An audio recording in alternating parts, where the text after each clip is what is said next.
I have a special guest today, and her name is Marie Cosgrove. Hello, Marie. Hi. And I want to share with you that this is a person that I admire. She's a business partner, a very good friend, and a person who has a bundle of energy. Sometimes I call her grasshopper because she's hopping all over the place. Marie, you are a CEO, your wife, your mother. You have been through a lot of experiences in life. And through it all, you've decided that that's not going to determine who I'm going to become. You've decided that you're not going to be a victim. You decided that you will find a way to win. And one of the things I admire most about you, the company that you were working at, you were the top performer, they became envious and jealous. You know about haters. And they wanted her to cut her commission, the amount of money that she was earning honestly. And she wouldn't agree to that, and they fired her. And then you came back and tell the audience what happened after that. I turned around and I purchased the company that had fired me. Yes. In 2 years, she purchased the company that had fired her. Now, the CEO of that former company now works for her. She is his CEO. That's what I'm talking about up in here, up in here. How did you do that?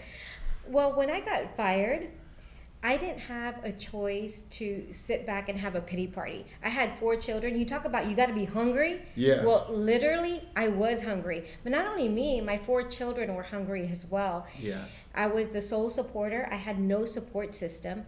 So I didn't have time to sit back and feel sorry for myself. I had to do something. And being in sales, I started to identify what was missing in doctors' offices. And I started contracting with other manufacturing companies to sell for them. At the same time, while I was doing that, I was saving up my money to build a new product and bring it onto the market. So within that year, I developed a new product, brought it into the market, got the FDA clearance, which is a very long process. At that time, they were only clearing 50% of the FDA clearances. The other 50% were not getting approved. When I asked investors, would you invest in this program? They would say, are you crazy? Marie, stick to what you know how to do. Why don't you stick to sales? But I was passionate about it. I had a dream. I wanted to bring it to market. So I went ahead and pursued that dream. Within 2 years, we got the FDA clearance, and I built that company within 1 year to a $14 million company. Of course, the news spread quite quickly. The previous owners who had fired me contacted me and they said, are you interested in investing in our company? And I said, well, let me take a look at the books. Let me fly over there and see what the financials look like. So when I look at the financials and I'm looking at all the sales, one thing that really stood out to me was that I had done most of the sales when they were the most profitable. Yes. Before they fired me. Yes. And the sales had tanked. After they fired you. After they fired me. And another thing that I noticed. You know, there's a song called "You Don't Miss Your Water Till the Well Runs Dry," and their well ran dry. Yes. What's the other thing you noticed? That I was making half of the commission the men were making, but I was making double the sales. So I was exceeding their sales quota. Even though you were earning half of what they were earning. Even though I was earning half of what they were earning. Wow, that's not right. Yes. Isn't that something? Mm-hmm. How did that make you feel when you discovered that? I didn't have time to feel bad about it. One thing, I just made a decision. I'm going to own the majority of the shares in this company. And so when I looked at the numbers, I said, you guys, I need to buy the majority of the shares in this company. I need to turn it around, and you all have tanked it. You all have destroyed it. So I negotiated half of what they were asking for, the company. Mm-hmm. So I purchased it for half of what they wanted. Oh, good for you. And when I did that, I made a decision. I was going to do things differently. Everybody was going to get paid the same commission amount. Yes. I was not going to pay people differently based on whether they were male or female. None of that mattered. It was all based on, can they get this done? And if they can do it, they were all going to get paid the same. And I treated everybody equally. Another thing that I did is I gave shares to the employees. I did not want the engineers to leave because they are the ones that are developing the product. So I decided to invest in the employees as well. So that they have a piece of the pie, and they're knowing the they're growing something that they have an investment in. Exactly. That says a lot about you. There's a saying, judge a person not by what they do, but what they do that they don't have to do. and to judge the true quality of a person is what they do when nobody's looking. You didn't have to do that, and that says a lot about you. When you think about sales, and let's talk about that, because Sure. nothing happens until something is sold. Right. If you had to think of the three attributes that will allow a person to become an outstanding sales professional like yourself, because you have sold yourself to success. You have sold your way there through the products, through medical supplies for doctors' practices, but you literally, I believe, the kind of person that psychologists call skaters. No matter where you are thrown, you're going to land on your feet. So if you had to crystallize your thoughts on being an effective sales professional, what would number one be? Number one would be communication. You have to be an effective communicator in order to succeed in sales. You need to be able to communicate effectively so that the person you're selling to understands. But importantly, part of communication is actually listening.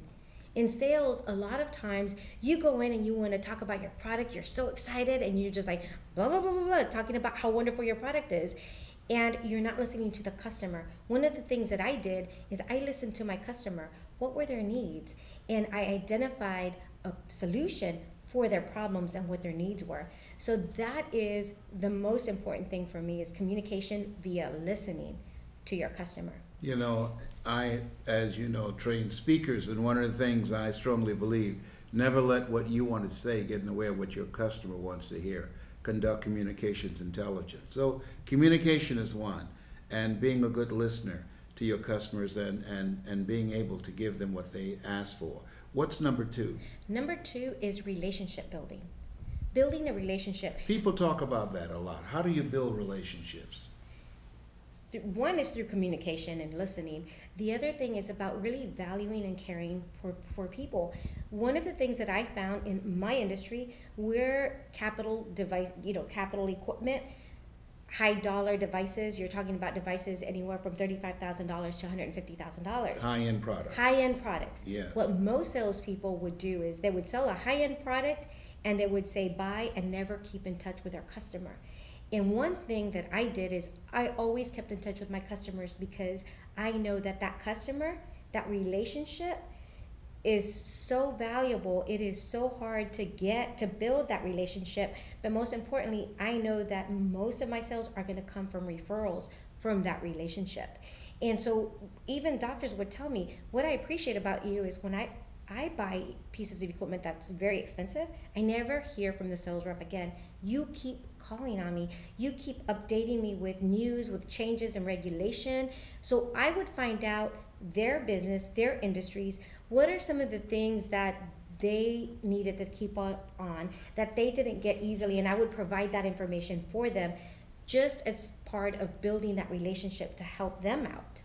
So in building a relationship, you provide service that you don't get paid for. And so when she sells a customer, as she just explained, that she continues to communicate with them, continue to provide information that's valuable for them, that will impact their bottom line. And they appreciate the fact that she wasn't treating them like a transaction. She built a relationship by continuing to add value to them. What's number three? Number three is persistence and perseverance. Persistence and perseverance. Og Mandino, in the book, The Greatest Salesman in the World, he said, I will persist until I succeed. Talk to me about that and give us an example. Well, an example is salespeople, when they hear the word no, they tend to give up, or they tell themselves no before the customer says no. Yeah. They give a million reasons why they're going to say no. And I'll give you an example. I remember I was training a representative, and we went into the doctor's office, and I had been trying to close him for 3 months. And most people would have given up because the doctor kept saying, you need to sell it to me for half of the price. I've already bought equipment from you, and buying another one, I deserve a discount. I couldn't get that discount as a sales rep. The company wouldn't give it to me. But I knew that this doctor was making a lot of money off of the equipment, and he was earning double of what he had paid on the equipment. So I went in with a sales rep, and the doctor said the same thing he always said, Marie, I've already told you, give it to me for half the price and I'll write you a check today. And I said, you mean to tell me that if you give me $30,000 today and I give you $60,000 in 2 months, because I know that's how much you make off of each piece of equipment, you're gonna say no to that? I know you don't make that kind of money in real estate investment or in the stock market.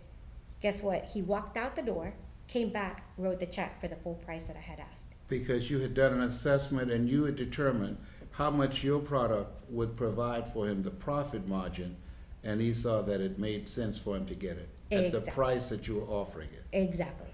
Wow, that's major. Right. But that's not just being persistent. That is coming back with a different game plan, because Einstein said insanity is doing the same thing in the same way, expecting a different outcome.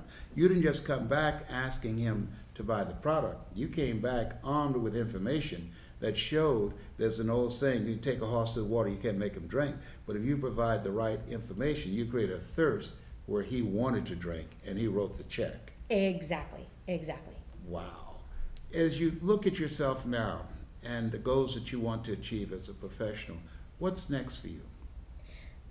What's next for me is really empowering other entrepreneurs who want to be successful, or business people that want to grow. And that is my passion, is empowering others. And that's my vision and my goals for the next coming year. I tell you, you have done a lot and you're still on fire. She has so much energy, the energizing bunny. And so we look forward to working with you.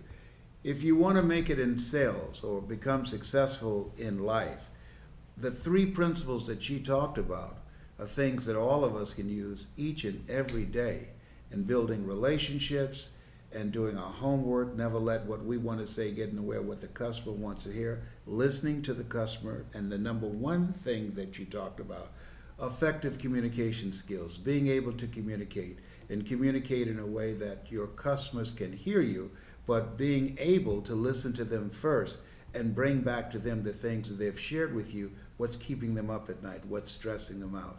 Continue to be successful.